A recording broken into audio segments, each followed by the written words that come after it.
So thank you for inviting me to speak. I'm going to talk about these KLR algebras, and in particular about the cyclotomic KLR algebras, and roughly what I plan to do over my 4 lectures is something like this. It's going to be very much focused on type A, and it's going to be very much focused on my personal opinion on KLR algebras and what they were for. They burst onto the scene roughly 2008 when Khovanov, Lauda and Rouquier independently introduced them. They had been in the air a little bit before that, in that Brundan and Stroppel had studied what turned out to be KLR algebras, but they were studying Khovanov's arc algebras. Brundan and Kleshchev very quickly took them up and showed that in type A, these KLR, the cyclotomic KLR algebras are isomorphic to what are called the cyclotomic Hecke algebras of type A. You can look at these things from many points of view, and they're now known to be isomorphic to X groups of reverse sheaves, so they're steeped in geometry. They come from two representation theory. I'm not sure whether they'll appear in Walter's talks or not, but one of the ways to look at that is in terms of two representation theory. I'm going to look at them from a very simple-minded algebraic viewpoint. I'm an algebraic combinatorialist, and that's the way I see them. From my point of view, the KLR algebras have their origins in semi-normal forms, so representations of symmetric groups, and so that's very much the viewpoint I'm going to push. So I hope I don't offend the people who wanted to know more about KLR algebras than I do. But from my point of view, at least implicitly, these KLR algebras could have been defined back in 1978 from what we knew about symmetric groups. So I'm going to try and convince you of that.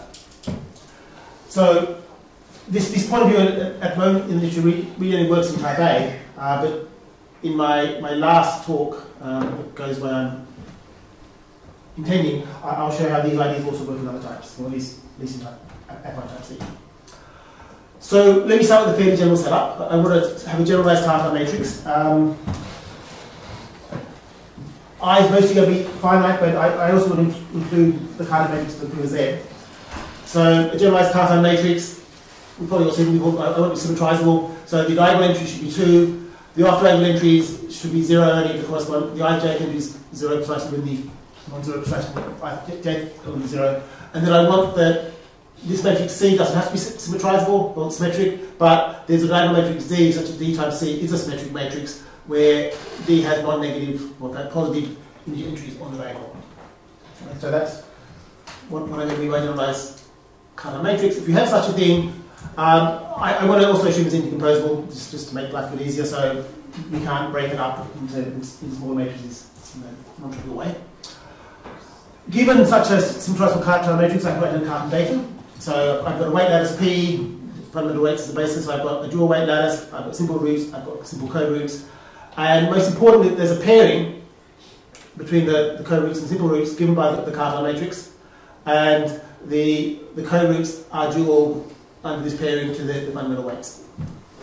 Because I've got a symmetric matrix, if I look at the Cartan in this setup, then it has a bilinear form, and the bilinear form is just given by the inner product of alpha I and alpha j is given by di times cij. And because it's symmetric, this is a nice symmetric bilinear form. So that's just the general background notation that I need. We're not going to use this a great deal, and largely it's going to be used as a dictionary to label things and construct things. I'm not going to play with it that much, but my representations will typically be indexed by dominant weights, so things inside the non-negative units of fundamental weights. My blocks will be labelled by positive roots. And I guess the last bit of notation I need in this general setup is if I take a positive root, so these coefficients here are non-negative, then the height of this root is just the sum of the coefficients.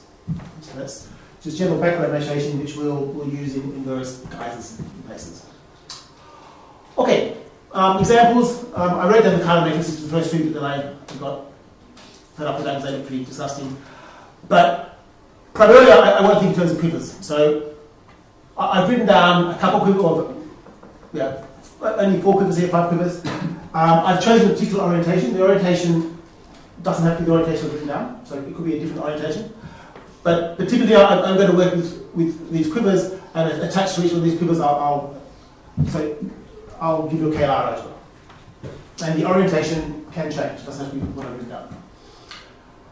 Okay, so probably you've seen these things before. These are precisely the quivers which correspond to the generalized symmetrizable Cartan matrices. I've written down these fellows precisely because I'm mostly going to talk about type A, not really finite type A, but really finite type A just once. At the very, very end, I'll also talk about type C. And the other Quivers I won't really play with so much. But really, from the point of view of my talks, these two Quivers here, finite A and finite C, are important in that. Okay.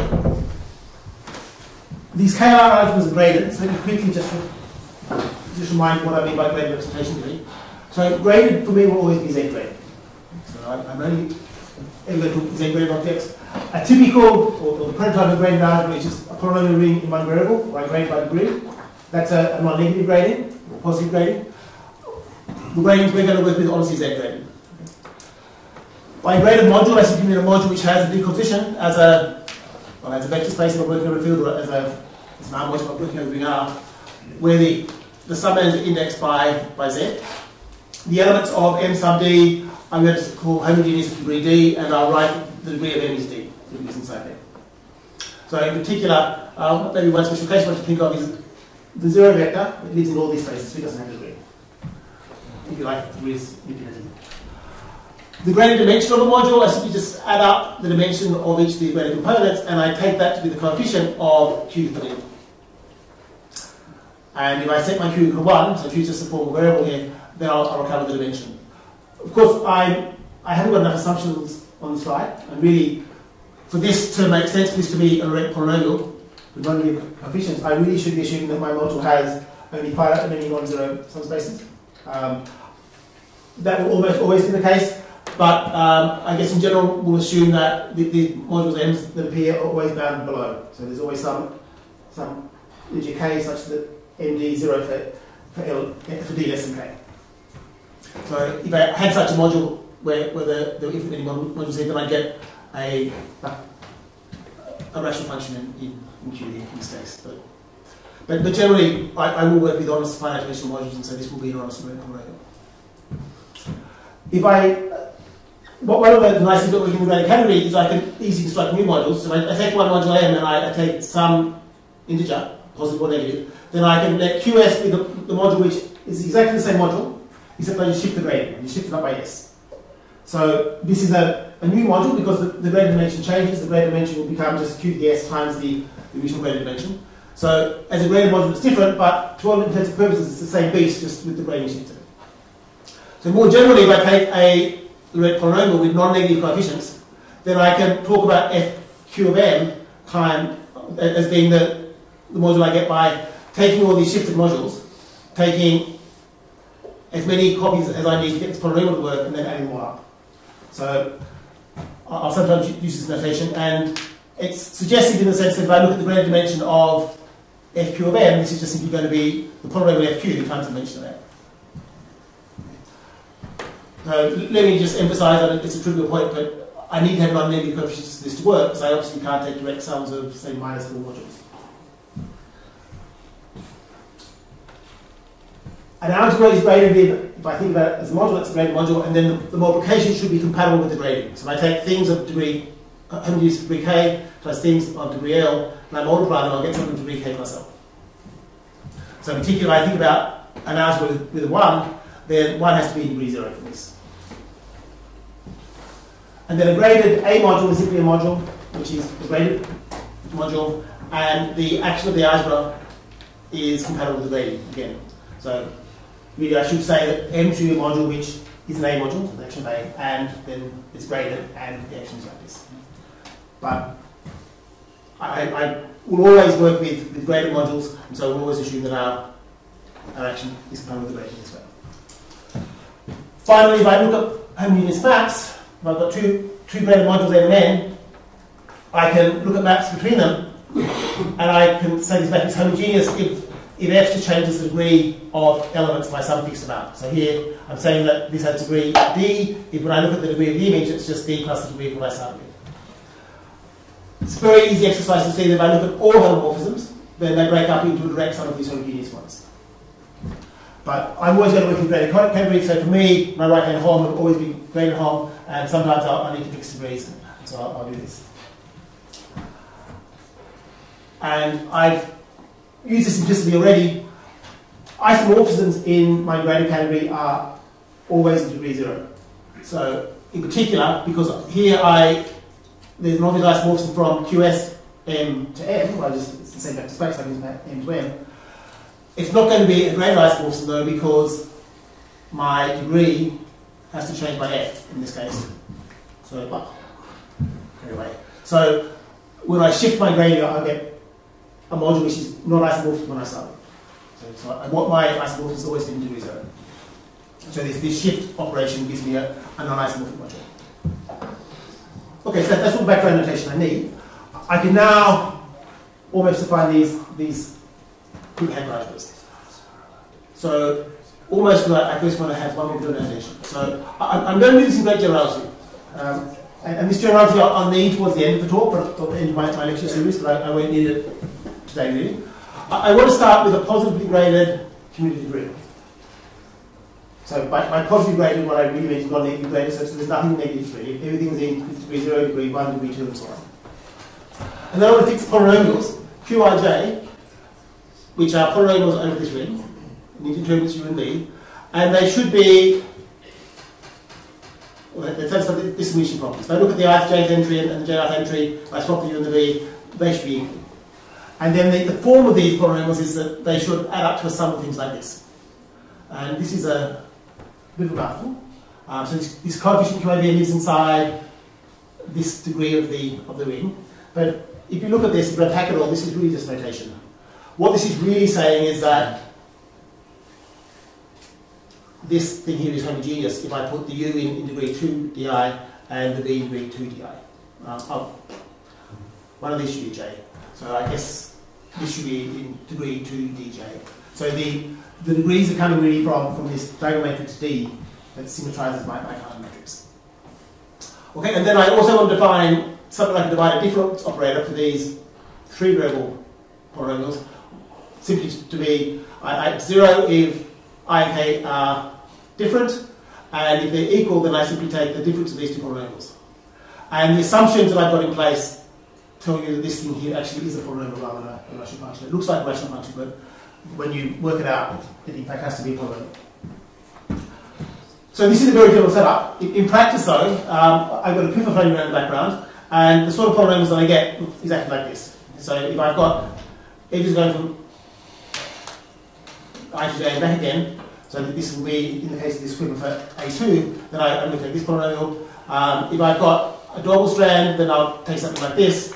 So in this case, with this double edge, we really should morally think about I as having twice the length as j, and so this U should have twice the degree of v. And so this becomes homogeneous because I could say my U in degree 4 and my V in degree 2. And it's homogeneous. And similarly with all the others. In practice, these are reasonable substitutes for these polynomials out there. But I do want this generation later on. And also in practice, the algebras I define that this choice of Q polynomials actually isn't so important. Modulation of some fairly mild assumptions, the algebra should get independent of the choice of polynomials. But it's useful to have this general framework. And also, these polynomials simplify the relations a little bit. In terms of this strange divided difference operator here, if you go to these many cases here and you work out what the corresponding widget is on the other side, you finally get this. Okay, so, in particular, even though this looks like it's a rational function, it honestly is a polynomial in this case. So that's what it looks like.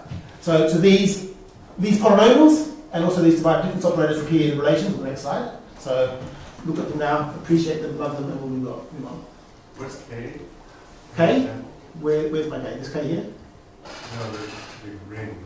Oh, K. K's your favourite ring. Could be Z, which has everything in degree 0. It could be a polynomial ring where I've got, say, x in degree 2. I mean, it's just any commutative ring with a gradient. And the gradient could be trivial, that's allowed. But I'm saying this generality because in my last talk I'm going to use this framework. And certainly the way, for example, Canonical and Kleshchev approach these algebras, this is the setup they use. This is what you see looking at papers. But it's just your favourite positive graded community ring. And it could all be in degree 0, that's fine. Okay. I've got this index set I want to look at n tuples of I, and there's a natural action of the symmetric group on n tuples just by permutable terms, just by place permutations. So I want to let Wi be this permutation action. Given a root in Q plus, let me let I alpha be just a set of all n tuples, elements of I, such that if I add up the corresponding simple roots, I get alpha. And so for this to be non-zero, I need alpha to be a root of height alpha, height n. And then I can give you the definition of the KLR algebra. That's a bit of a mouthful. They're not so bad. So they're called Quiver Hecke algebras or KLR algebras, and KLR, of course, stands for Khovanov, Lauda, and Rouquier. And it depends upon some choice of alpha inside the root letters, positive root letters. And I want to be the unit associated with K algebra, so over my positively graded unit degree K. We generate as one sub I, these psi r's and these y's, and they satisfy these relations. So I'm going to try and explain these relations to you tomorrow, or explain something of where they come from. I think Khovanov and Lauda derive these relations by looking at circle bimodules and trying to understand them. Rouquier was trying to extend SL2 categorification to category categorification. So that they came at them from a different perspective, but they ended up with roughly the same sort of algebras. I'm going to try and give you tomorrow that in some sense they're very natural relations, but they certainly, when you first see them, they're less. But as I hope to convince you today, these algebras are very, very useful algebras, and they're very much worth studying. So we've got a bunch of idempotencies. So we're doing something like an idempotent completion here with these algebras, because we have all these idempotents running around. In general, these idempotents are not going to be indecomposable. In fact, this last relation here says that I can split this idempotent a lot of the time. It's not very clear from where I've written it down, but on the last slide, these Q-polynomials, when I took this divide difference, they were often plus or minus 1. And so in that case, they give you a way of splitting this idempotent. Oh, I've left off an idempotent. Okay, so we've got a bunch of idempotents, they sum up to 1. The sides intertwine the idempotents. The y's commute with the idempotents with each other. The first interesting relation is this quadratic relation, so it's given by the q's on the last slide. So that's the first place the q's come in. The sides of the y's almost commute, except in this one case. The sides again almost commute. And then we've got these funny relations for grade relations and commuting a psi plus a y when they go together. So this presentation here, it looks fairly similar to the representation of the Hecke algebra. You're familiar with that. It's not so far off. Except somehow I've screwed up my grade relations. So these sides, they almost satisfy the grade relations for Sn. I've got this funny quadratic relation, that's going astray. But if I look at transitions swapping r and r plus 1 and t plus 1 inside the symmetric group, they certainly satisfy this relation. And these relations here are something like how usually Murphy elements act when I act with these simple reflections. So it's not really so far from what we've seen before, but it's a presentation, and I want to play with this issue, it's important. If I add up lots of these algebras, all ones with alphas of height n, I'm going to call this Rn, and here Qn is just all the elements inside Q plus inside this Q plus of height n. The most important thing in this definition, even though it looks rather awful, is that there's a grading on here. So if I put the idempotents in degree 0, the y's in degree given by the Cartan matrix, so the in product alpha I out itself, so this is going to be 2di. And the size, when I take all the idempotents, their degree is given by the Cartan pairing as well. So somehow the Cartan matrix is the right device to get a grading on this thing. It's not at all clear why this makes sense, but somehow, magically, the grading comes from the Cartan. So this means we've got a z-graded algebra, and what I need to convince you of now is that it's an interesting algebra to look at. There's many different ways to study this beast. It's often quite useful to instead of working algebraically, to work with these diagrams. So I can replace my idempotents just with coloured strings, where I colour the strings by exactly this n tuple. So this is I1, I2 up to In, so I just put those strings down here. The y's I can think of as being, I'm going to put by an idempotent, I simply put a dot on the R string on by R, and then psi R I simply get by just crossing the R string and the R plus S string. So this graphical way of looking at KRs is how people from Lauda define them. In fact, they like this way of looking at them. And it's really quite powerful. If I take two diagrams like this, I can compose them simply by putting one on top of the other, join them up, and then I have the usual isotropy rules, and I get a new diagram in the same form. The relations you can also write as local relations on these diagrams. So, for example, if I look at the relation psi r plus 1 times psi r is psi r times y r plus this term ij term, that's exactly written like this. So here I've got my y r plus 1, so this dot on the r plus 1 string, then my psi r is the crossing, and then when I move it across, I'm putting my y r on the bottom, so there's a dot on the r string now, there's my crossing, and then I've got this I'm there, except I've left off the delta ij. And the braid relations, a lot of the time, if you look at them, they look exactly like this.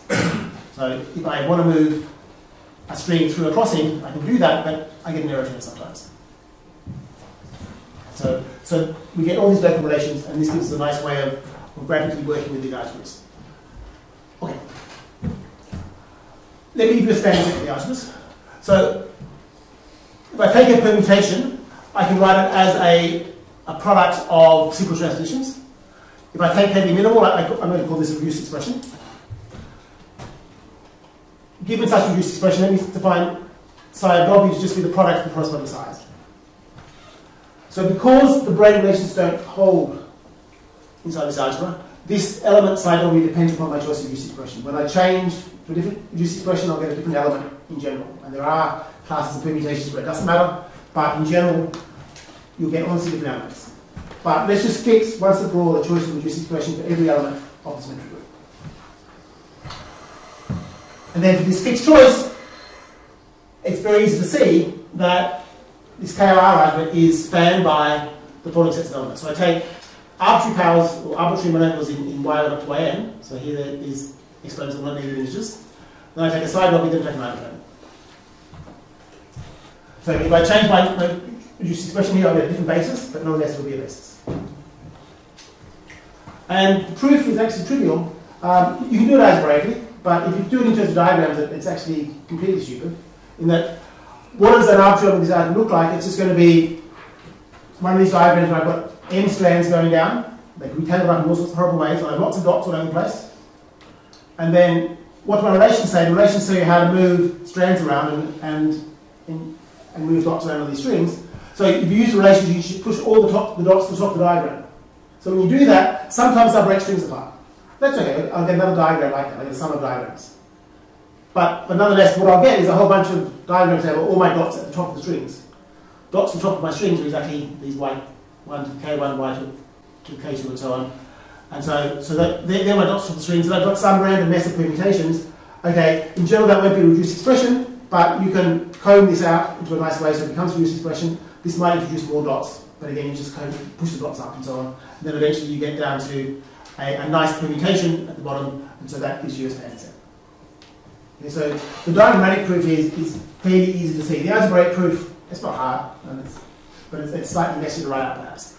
Is it just translating the diagram into algebra? Or? Yeah, and it's really not hard. But the point is that you can graphically see what's going on in these diagrams. And with some calculations, so I've got one paper where after about 4 pages of horrible, messy algebra, I could prove something, and a diagrammatic proof was a nice half page, which was very clear.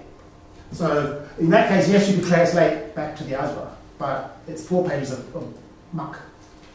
And in contrast, you have a nice algebraic proof. You obtained it from the diagram, so first you did the diagram, sure. and then you they're equivalent, so you can do it either way you like.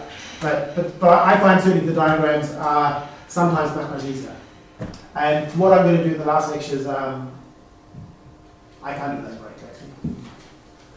That's great. So where does the polynomial Qij come in the diagram? It comes in relation. So if I go back here, for example, here I've written out one particular relation. I haven't decorated my strings, but really this should be an I, that should be an I, this should be an I plus 1. And in this case, the Qij, or rather this divided difference of Qij gives me a plus or minus 1 here. Oh, so there's a coefficient. Yeah, the coefficient plus or minus 1 comes from these polynomials. Oh, I see. So they enter into the relations in many ways. So will the algebra reduce to some more classical thing if you set these two to be some trivial parameter? So I think not actually, but it's quite possible there are some choices that do this for you, but I don't think it works in general. And certainly, my understanding is that only in type A these algebras, they existed in the literature before KLRs came around. If you take, say, one of these algebras in type B, and you forget the grade, this was an honestly new algebra that no one had looked at before. So, of course, you can just set the parameters equal to anything you like and you get some algebra and you can study it, but it's a new beast and it's not something that anyone's recognised, I think, except in type A.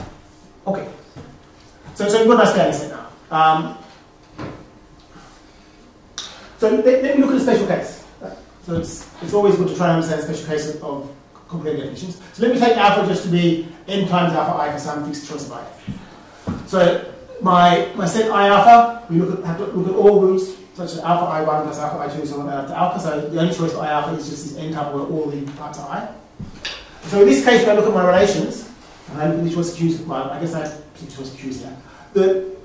The algebra degenerates down to a bunch of, well, it's the algebra degenerate 1 up to n, sine to n minus 1. I usually have the idempotent index by this tuple, but given there's only one of these idempotents, I'm going to just omit it. There's only one. And then I have these nice relations. In particular, the brain relations hold. So the Q's just vanish entirely in this case. They also disappear from the squares. The squares can be 0. So I've got no Q's at all, and I've got a very nice presentation. And my sides are really nice, lovely things because they satisfy the brain relations of symmetric groups. So that means that my psi W now honestly depends only upon my permutation W and not on some choice of reduced expression. That's a good thing. The degrees are given by, the y's have twice the degree 2 di, and there's no idempotent here, so 1 di going around, and that's minus the degree of the size. So the size have negative degree, and the y's have positive degree.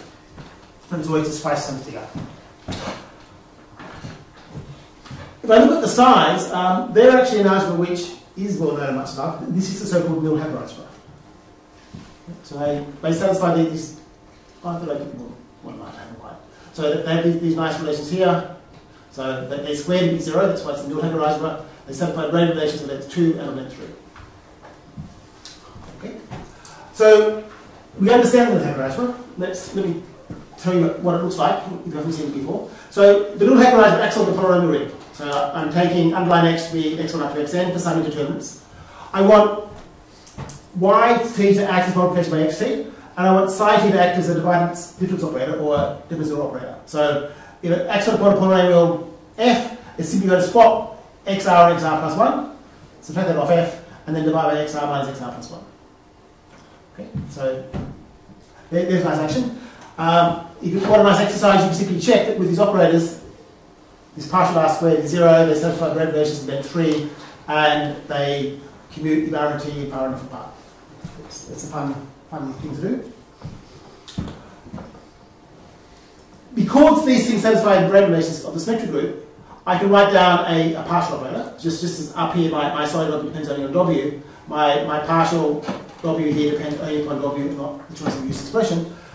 And I want to use this to make maybe a strange definition. I want to define P sub W to be what I get by applying partial W to this polynomial, x2, x3 squared, x4 cubed, or then xn n minus 1.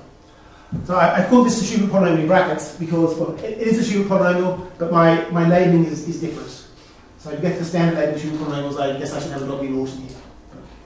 But this is, again, a very classical, much studied object. They're quite complicated. The definition is very, very easy and transparent. But to try and describe these things explicitly as, say, polynomials is not easy. Okay.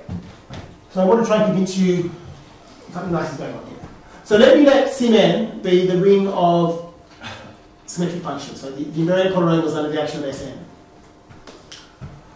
If we look at the product rule, these things here are pretty close to differentiation. So they satisfy a nice product rule. So delta R of fg is just delta R of f times g plus f times delta R of g. This tells you that in fact this delta w is an endomorphism of the polynomial ring for the ring of symmetric functions. So why is that? Well, it shouldn't be very hard to convince yourself that if I apply this delta to a symmetric polynomial, I get 0. So if I took f to be a symmetric polynomial, I get the f popping out here, and this partial derivative will be 0. And so this actually gives me a semi-module endomorphism of the polynomial ring. Okay, that's good. Let me try and convince you that, in fact, if I think about my polynomial ring, it's a free module for the symmetric polynomials with basis given by these Schubert-like polynomials. I'm only going to sketch the proof, I'm not going to give the full thing. Let me let W1 be the longest element of Sn, and I want to claim that if I look at the corresponding base element, that's 1, and the proof is actually really easy. Which is why I'm going to do it's complicated. Just by the standard cosec maps for Sn, I can factorize this longest element for the full symmetric group as a product of Sn minus 1, Sn minus 2, and S1 times W2n. W2n is the longest element inside this symmetric group. The symmetric group that permutes 2, 3, 4 up to n. And so that means, because these things have Brundan relations, so this polynomial here I can get at by simply applying partial dn minus 1 down to partial 1, and then I apply the partial for this longest element inside this smaller symmetric group to these same things here. But I've got my product rule, so I can pull out of this piece here, x2 times x3 times x4 up to xn. When I do that, magically these things, my product rule kills off other things. So I have these first n minus 1 partials applied to x2 up to xn, and then I've got this partial applied to this. But of course, by induction on n, what is this thing here? This is just the Schubert polynomial for the longest element inside this symmetric group, and so by induction this thing is 1. And it's easy to check this thing's 1, so in fact that's 1.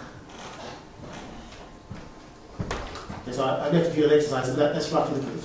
Okay? And the key step is by induction this is 1. And now I take a random polynomial where my coefficients live inside the ring of symmetric functions. I can just take v to be a minimal net such that lambda v is non-zero, and I just hit it with this partial here. So the point is that when I apply this to v, I get the element along the set, so I push all the way down to 1. And so when I apply this operator to f, I'll pick out the coefficient of lambda v, and I can see that's 0. And then, so that tells me that, in fact, these Schubert polynomials are linearly independent when I take coefficients inside symmetric polynomials, and then by counting greater dimensions, you see that this works. So I haven't said anything about degrees. I really, in order to get this to work nicely with the KLR algebra, I should put XR not in degree 2, which is where I would normally put it, but I would put it in degree 2 di. And then it's not hard to check that the degree of this PW is it's 2n n minus 1, 2 times n minus 1 minus twice the length of w, times, or times di. But you can count greater dimensions very easily. Okay, so it's just a dimension I can use at the end. Okay, what does this have to do with KLR? I've got now this nice polynomial ring. So Khovanov and Lauda prove that this KLR algebra has bases given by my spanning set that I wrote down before, and the proof is really not much more than what I've given you. If I'm in the case of this Quiver Hecke, this Brundan algebra case, then I can deduce this exactly from the last theorem. And in general, it's the same argument spirit. So I'm not going to go through the details, but roughly, we take a polynomial ring where now I take polynomials for each one of these eigencomponents to the family, and you check there's a faithful action of the KLR algebra on the polynomials given by essentially, well, almost what we did before. So if I take IR plus 1, I act by this divided difference operator, and otherwise I either permute or I permute and act by this Q-polynomial. Okay, so there is a nice polynomial representation, and you can check that it's faithful and everything's good. One thing which I should emphasize is that in this little Hecke algebra case, we actually get much more. It follows from the Hecke algebra calculation that there's a unique irreducible module in that case. It's dimension n factorial, you can write this dimension, and you can say an awful lot about it. And this plays an important role all throughout the whole theory. So this little Hecke algebra case even though it looks like a special case, the way I've described it, in fact it's crucial in setting up various things for the general representation of these algebras. You get a lot of information from it. Okay, so without very much effort, you can write down a basis for this algebra. That's the main point that I want to make here. What I most want to talk about, though, is not the Quiver Hecke algebras, but certain quotients called Cyclotomic Quiver Hecke algebras. So what are they? So again, I want to do this in some generality. Let's fix the dominant weight lambda, and for each element I inside my indexing set I, I'm going to fix a modic polynomial, which I'm going to call kappa I of u, and it should have degree given by the Carter pairing of hi with lambda. And that this polynomial have this form. So it's modic, and it should look like this. But again, these strange conditions on where these coefficients, this k should be a c, or the c should be a k. This strange condition on the coefficients and degrees here are just to ensure that this polynomial becomes modic when I plug in a YR. So it looks a bit strange, but really it's just assuming it becomes a homogeneous polynomial when I plug in a Y. Okay, so here's my definition. I simply take my Quiver Hecke algebra R alpha, and I quotient out by the two-sort ideal generated by these polynomials evaluated at 1, 1, and then plugged against an iron code. And as with the Quiver Hecke algebras, I want to add up all the R lambda alphas of height n to give R lambda n. I'm going to use notation. I've got psi 1 up to psi minus 1, y1 up to yn, and so on, living up inside my Quiver Hecke algebra. The cyclotomic Quiver Hecke algebra is a natural quotient of this thing, so I've got, say, psi 1 plus this ideal, psi 2 plus this ideal, and so on. But I'm just going to use the same symbols for the elements of the Quiver Hecke algebra and the cyclotomic quotient. From the last theorem, because these elements span the KLR algebra upstairs, when I quotient by this ideal, these things will still span. And so we get a natural spanning set for the algebra downstairs without any effort at all. But sadly, it's not at all clear how to refine this set to the basis. In fact, I think, except in some trivial small special cases, it's not known how to do this at all. Even in type A with R bases. So we don't know which elements to throw out here. And the main problem really is that, I think, we don't really understand the relations of Y satisfied.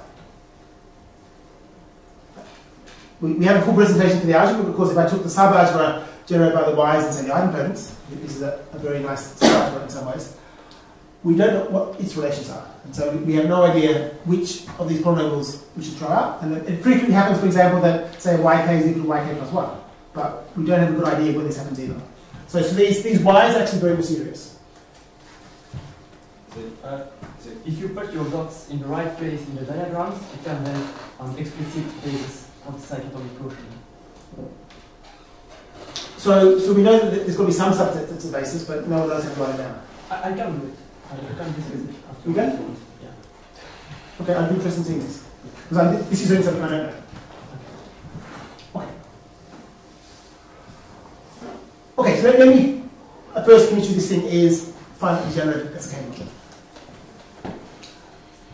So to prove this, it's enough to show that I can find some polynomial which depends upon R, such that when I look at HR of Y, this is 0. So by assumption, we know that the value equals 1 does exist because that's just this kappa. So it's enough to show that if I have HR, I can construct HR plus 1. And we can reduce them in two cases. The easiest case is if IR is equal to IR plus 1. But let HR prime be the polynomial such that when I evaluate at YR, I get this thing is 0, so I've got a different item that's got a prime there. Then I can just look at the product of this HR prime value at YR plus 1 times this Q polynomial times the item. And one of my relations says that psi r squared is just given by the Q polynomial. So this is actually just the Q becomes the psi squared. Thing inside there, and then I can push the psi r past the polynomial h. When I do that, that swaps my r plus 1 into r, because I'm assuming that these things are different. And I can also push the other side past the idempotence, and that will change the 1i into are 1 SIR. And so this is now 0 by induction, and so fill it up. So that's easy. Slightly more involved calculation says that if they're equal, then I can do something. And the trick is just to simply consider this strange element here. If I look at the relations, one of my relations is this, and there's some relation pushing by R plus by psi. This is equal to this. But once you have this, if I act on the right by psi R squared is 0, because these things are equal, so this term just drops out into -2. And now it's easy to check that these things square 1. And now I can simply conjugate by this element and be done. So it's very easy to prove this. So from this we see that we have a finite Durand algebra as a module. So can I ask, when you moved before his comment, it's not clear that the thing is even free over the ring K. no, it's not. But you know that it's free, but you just don't know what a basis is, or It's known to be free, but the basis, I mean, in the literature basis is the same as special basis. Okay, let's go back to the little Hecke algebra and see what happens in this case. So the little Hecke algebra case is when alpha was just n times alpha I. Let's take my dominant weight to be n times lambda I, and let's take this polynomial to be just UDN. We have this R lambda of alpha, which would be a quotient of R alpha, and we can ask what it is. We have this special polynomial, x2, x3 squared, x4 cubed, and so on. Given these things here, I can just define psi of w to be psi of the inverse times the polynomial times psi of w. The degree of this thing we can work out is equal to this. And it's not really hard to work out that, well, it's possible to prove that this is a graded cellular basis of this algebra. So I will tell you what cellular basis means probably tomorrow. But really what it means is if I take this basis, if I act, say, on the left-hand side, then what I get is a linear combination of psi u w's. So when I act on the left, I fix my right-hand subscript. When I act on the right, I fix my left-hand subscript. And that implies fairly quickly that if I fix my w and I let the v vary over all the elements of Sn, I'll get an irreducible module. And that's unique irreducible in this case. So the proof of this, it's easy to know what to do, but it's not obvious. The only way I know how to prove this is that I explicitly write down how the y is active on this basis. And then I just check that it works. And then once you do that, you can check, because you've got an explicit action of how the y's are behaving on this thing, you can check that this polynomial here is non-zero, and after that you can just do anything else. But it's not obvious. But thankfully, this is really pretty close to covariant algebra, at least in spirit. And in the covariant algebra case, you know roughly how polynomials act upon the basis of Schubert polynomials. So using that, you can write down how they should act here, and then you check it all works. So in some sense, there's nothing new. You just go back to looking at Schubert cells and say, okay, this is how they act on Schubert basis, and we can check that it works here. But the key is really showing this thing here is non-zero. And the only way I know to do that is by explicitly knowing how every y acts upon this basis. And then once you have that, essentially this element here goes from the top of the module up to from the very, very bottom up to the top. It just simply flips. Okay, so we get as a consequence there's a uniquely reducible module up to gradient shift, and we can say exactly what it is. Its gradient dimension is given by essentially the point gradient polynomial with symmetric group. Is it minus 2LV minus 2LW, and then? Oh, sorry, yes. One of those v should be W. Yes. And the degree is always positive. Yes. Oh, no, it's not. No, it's not. The degrees, in fact, go from they're equally split. They're not always positive. Oh, okay. This is not positively graded. So in the non-Hecke algebra case, the sides always have to be minus 2di. And so there's lots of negatives running around. I have a question. In the definition of the Cyclotomic KLR, you have these kappa i's as part of the definition. Yes. Why don't you always just take those kappa i's? Why do I get them just more general? Because, so, the way that Canonical define them, they allow arbitrary kappas like this. Yeah. It's just useful sometimes to do it. It doesn't actually take things very much most of the time. In terms of giving a nice, clear, understandable talk, it would probably be better to do that. So maybe I overheard. But I want to use some non-standard kappas. But do they affect is the resulting algebra dependent on the kappas? Yes. So it does depend. It is definitely a choice there, and it does make a difference sometimes. But in some sense, for generic choices, no. It's just like the choice of Q-polynomials. After some mild assumptions, it makes no choice, no difference at all to the algebra, but some choices matter. Okay. All right. Induction restriction functors. A lot of the power from these algebras come in. We have all these idempotencies, and the idempotencies give us a natural way to reduce and restrict modules. So I pick my favorite element I inside I can take a sum of all things of the form. So I take a sum over all of the elements in I alpha, and then I just tack an I on the end. And I want to call this I beta. That's actually be I alpha there, shouldn't it? Well, I guess maybe that should be beta there. Have this work. And then I can define a restriction functor from the algebra R beta plus alpha I to R beta, where I simply hit it with the idempotent.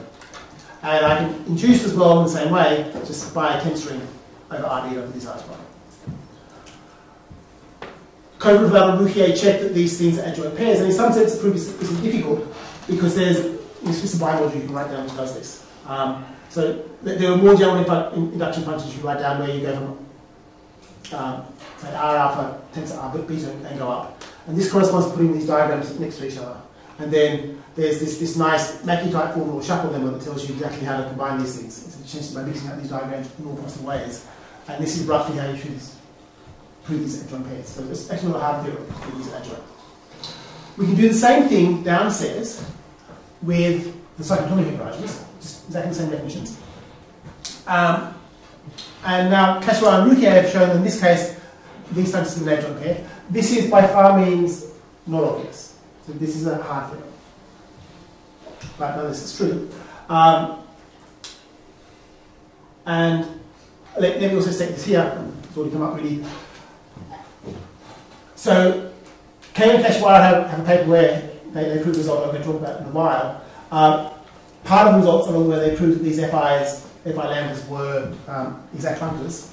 And as a consequence of that, you can check that these algebras are always free as Canonicals. And essentially, what they showed is that when I do this induction applying one of these FIs, R of beta plus alpha I is free as an R beta module. And then by induction, you go all the way down to the bottom, and then the very, very first module is K. So you get projected as K modules, and so it's free.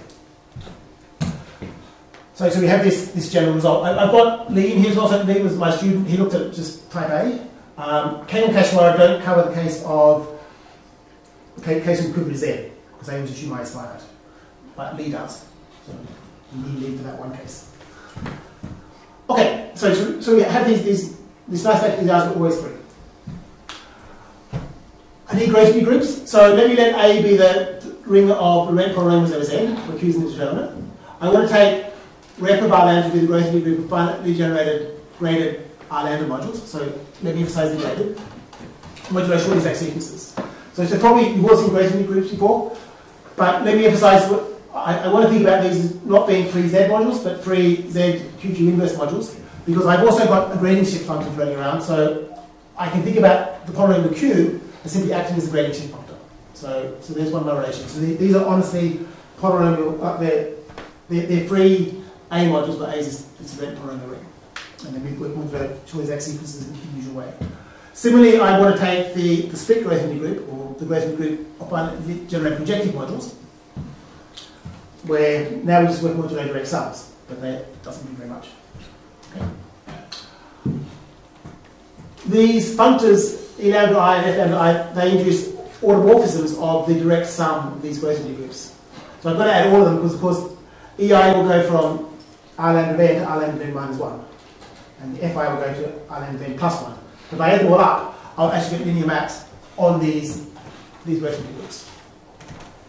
And I can do the same thing for the modular categories of the KLR algebras upstairs, the Hecke algebras. So one thing I have to mention, essentially from this Quiver Hecke algebra calculation, it's possible to show that these modules are finitely generated over their centre, and that implies that all the irreducible modules are finite dimensional. So we don't get horrible, nasty, infinite simples in this category at least. You don't mean linear automorphisms, do you? I mean endomorphisms. Sorry. Okay. Yes, they're certainly not endomorphisms. Okay, now I need a quantum group. And this is partly why I introduced all this notation for Cartan datas. So probably we've all seen quantum groups before. Here's one way of defining it. We have this bunch of generators, EIs, FIs, capital I's. Some of you might object that I used EIs and FIs on the last slide for these functors, but they're not unrelated. We have the positive part of the quantum group, the negative part of the quantum group. There's also a degree 0 part, and we have this PW decomposition. And then I also need the little interval form. So for this, I want to take these divided power operators, the EIs and FIs, I divide by this KI factorial, as by these quantum groups there, and just take the subagents generated by their divided powers. I want to look at those as well. Okay. So here's maybe the first result which says why these algebras are interesting. If I'm working over a field, then we have isomorphisms between the negative part of the quantum group and this projective Grothendieck ring for the whole Quiver Hecke algebra. And if I take the dual with respect to in the product on the quantum groups, then this will give us the representation category, the Grothendieck group of the generated modules. In fact, these isomorphisms are twisted by algebras, and it really all comes from understanding the convolution products.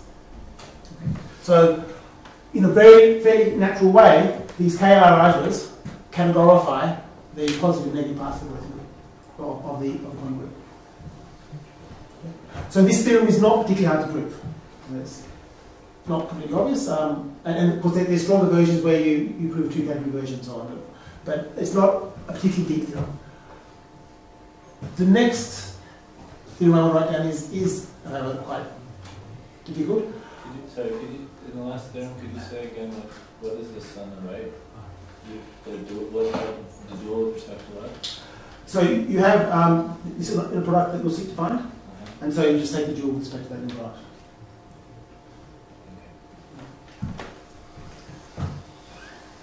Okay. So these Grothendieck groups, they come with distinguished bases. If I look at the Grothendieck group of finally generated R modules, or really Rn modules, then we have all of these irreducible modules which sit inside the Grothendieck group. Of course, if I have an irreducible, I can shift it in degree, but of course if I shift in degree, that's just multiplying by Q. So it turns out there's a unique self-dual simple module. And so if I look at the self-duals, they will fix the image of the simple module in the Grothendieck group up to a power of Q. So that looks after my Q shifts. And similarly, I can take self-dual integrated projective modules, and I've left off the end to say I want to n vary. What is the dual with respect to again? Sorry? What is the dual with respect to again? So I'm deliberately not telling you that.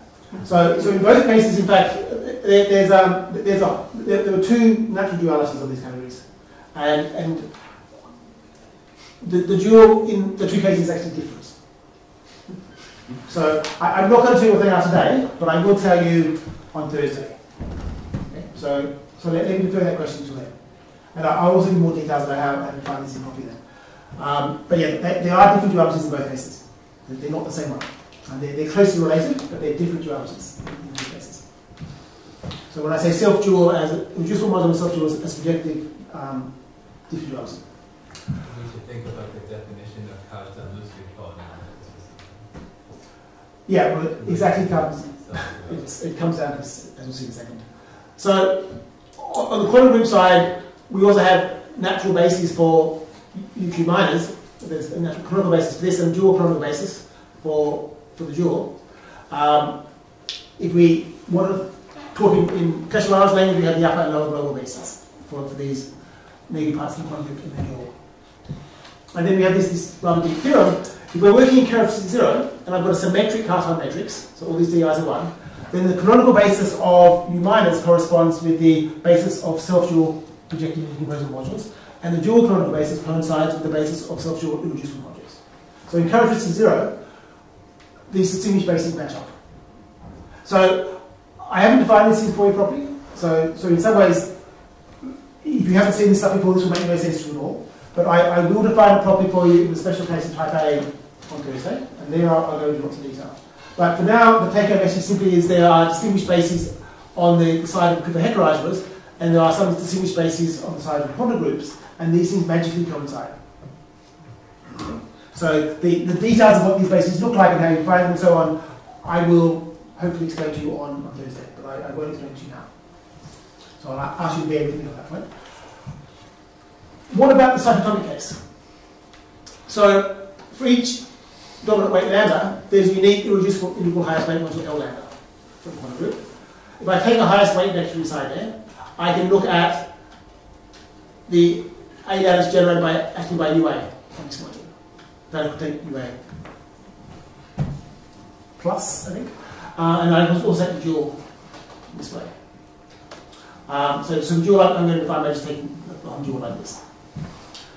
And then Kate and Kashiwara, who's on the website, had proved that if I look at now a generalized symmetric Carter matrix, then we have isomorphisms of this A lattice of the simple module with the projective Grothendieck groups, and isomorphism if I take the dual with the real Grothendieck groups.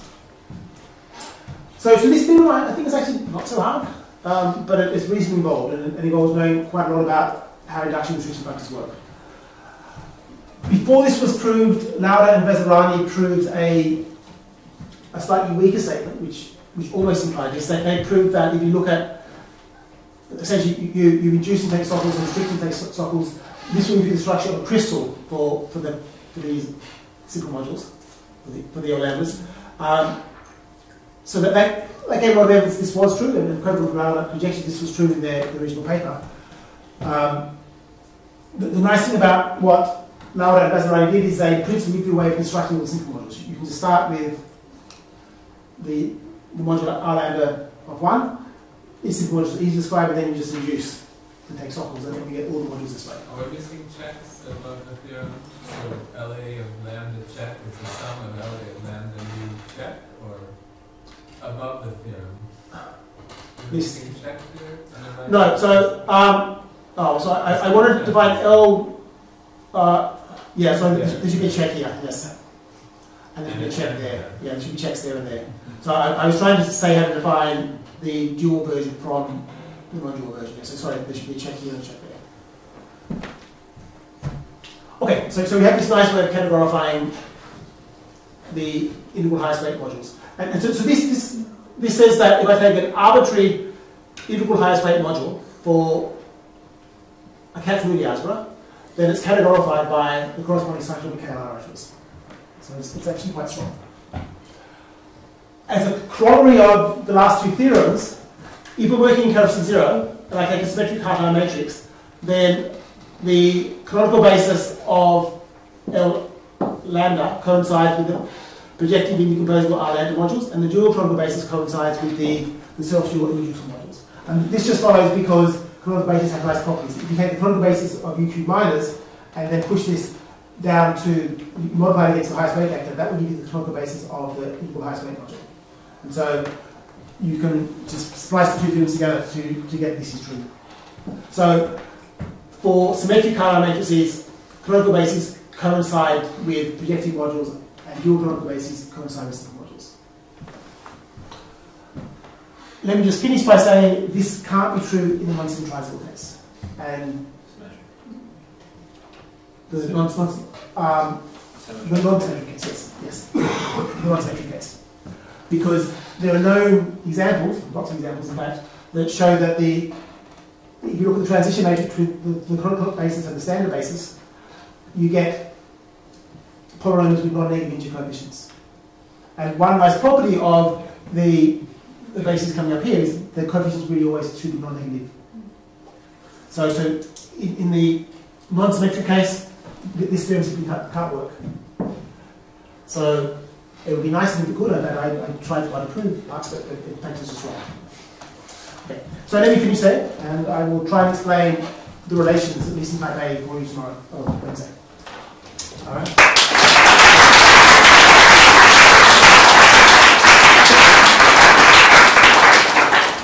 Are there any other questions for anything?